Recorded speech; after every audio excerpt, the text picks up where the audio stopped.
तो बच्चों इस वीडियो में डिस्कस करेंगे क्लास 9th एक्सरसाइज सेट 2.3 के सॉल्यूशन को दोनों मीडियम में, ठीक है, हिंदी में और इंग्लिश में। पहले क्वेश्चन देख लो। क्वेश्चन है, एक छात्र के बचत खाते में 500 रुपये जमा हैं, उसे हर महीने 150 रुपये जेब खर्च के रूप में मिलते हैं। दूसरे महीने से शुरू करके हर महीने के अंत में उसके पास कितनी राशि होगी?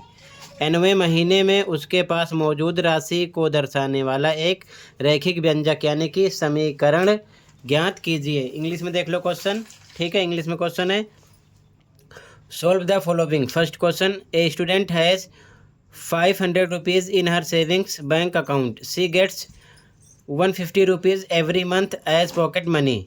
How much money will she have at the end of every month from the second month onwards?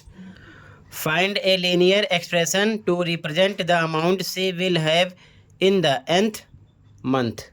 ठीक है, ध्यान से देखो। यानी कि 500 रुपये बैंक अकाउंट में हैं, 150 हर महीने मिल रहा है, ठीक है। तो इसी के अकॉर्डिंग हमको 2-3 महीने का अमाउंट बताना है और साथ में एक लीनियर एक्सप्रेशन बनाना है, ठीक है।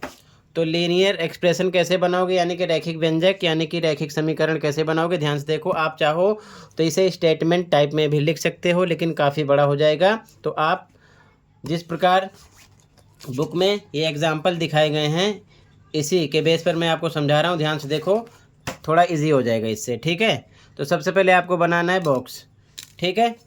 ध्यान से देखो कैसे करोगे। अब ध्यान से देखो सॉल्यूशन। यहाँ पर मैंने बॉक्स बना लिया, ठीक है। तो सबसे पहले हम यहाँ पर शो कर रहे हैं महीना, ठीक है। क्या? महीना। हिंदी में लिखो महीना, इंग्लिश में लिखो मंथ। उसके बाद में अमाउंट की बात हो रही है, ठीक है। तो यहाँ पर हिंदी में लिखो राशि। क्या लिखोगे? राशि। इसी को बोलते हैं रकम, लिख सकते हो, आपकी मर्जी है, राशि या फिर रकम। इंग्लिश में अमाउंट, ठीक है। ये बात समझ गए। अब सबसे पहले महीने का हम निकालेंगे। तो यहाँ पर लिखा 1। तो ध्यान से देखो, बचत खाते में कितने रुपए हैं? 500, ठीक है। तो सबसे पहले 500 लिख लेंगे। यहाँ पर लिखा 500, प्लस का निशान लगा दो। अब पहले महीने का निकाल रहे हैं, तो यहाँ पर लिखेंगे 1, गुणे के निशान लगाएंगे। तो हर महीने कितना मिल रहा है उसको जेब खर्च? 150। तो हम 1 को 150 से करेंगे गुणा, ठीक है, इस प्रकार। तो ये हो जाएगा 500 यानी 500 प्लस। अब इसको इससे मल्टीप्लाई करो तो आ जाएगा 150। दोनों को प्लस करो तो कितना आएगा? 650 रुपीज़। ये हो जाएगा आंसर, ठीक है, फर्स्ट मंथ का। तो पहले महीने के अंत में 650 रुपये उसके पास होंगे, ठीक है। इसी प्रकार अब दूसरे महीने के निकालेंगे। तो यहाँ पर लिखा 2, ठीक है, सेकंड मंथ का निकाल रहे हैं। तो फिर से 500 तो उसके पास हैं, ठीक है, बचत खाते में। तो 500 लिखा, प्लस का निशान लगाया। अब एक नहीं, यहाँ पर दूसरे महीने की बात रही, 2 लिखोगे, गुणा का निशान लगाओ। हर महीने 150 मिल रहे हैं तो 150 से इसको करो, ठीक है। आगे सोल्व करोगे तो आएगा 500 प्लस 150 को 2 से मल्टीप्लाई करो, आएगा 300। दोनों को आपस में करो मल्टीप्लाई, कितना आ जाएगा? 800 रुपीज़ आ जाएगा, ठीक है। ये सेकंड मंथ का हो गया। इसी प्रकार आपको अब थर्ड मंथ का निकालना है। तो यहाँ थर्ड लिखेंगे। फिर से सेम, बचत खाते में 500 रुपये हैं तो लिखा 500, ठीक है, प्लस का निशान। अब दूसरे महीने की बात नहीं हो रही है, तीसरे महीने की बात हो रही है। तो 3 लिखेंगे, गुणे 150, ठीक है। सोल्व करोगे तो 500 प्लस ये आ जाएगा 450 मल्टीप्लाई करने पर, दोनों को प्लस करो, 950 रुपीज़ हो जाएगा ये, ठीक है। इस प्रकार से तो first month, second month, third month का निकाल लिया अमाउंट, ठीक है। इसी प्रकार आप आगे फोर्थ मंथ, 5th, 6th, 7 आप बॉक्स को बड़ा कर सकते हो, आपकी मर्जी है, ठीक है। लेकिन हम सब निकाल कर नहीं बता सकते, ठीक है। तो 3 बॉक्स तक बना लो, आपका काम चल जाएगा, ठीक है। दूसरे महीने से शुरू करके हर महीने के अंत में, तो यहाँ हमने 3 महीने तक का शो कर दिया। आप चाहो तो 4-5 बॉक्स भी बना सकते हो, आपकी मर्जी है। ये चीज़ ध्यान में रखना।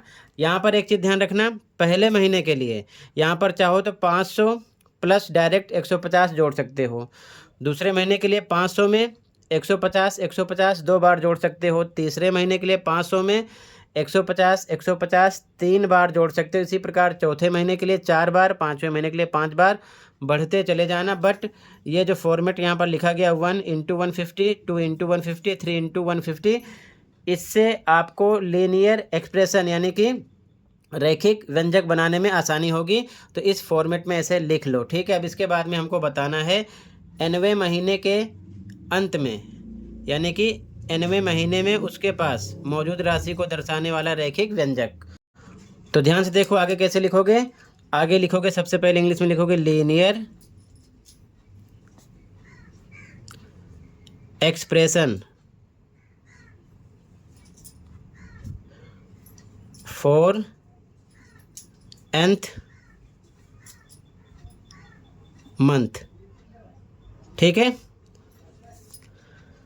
हिंदी में लिखोगे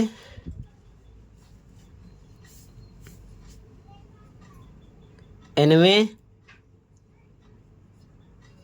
महीने के लिए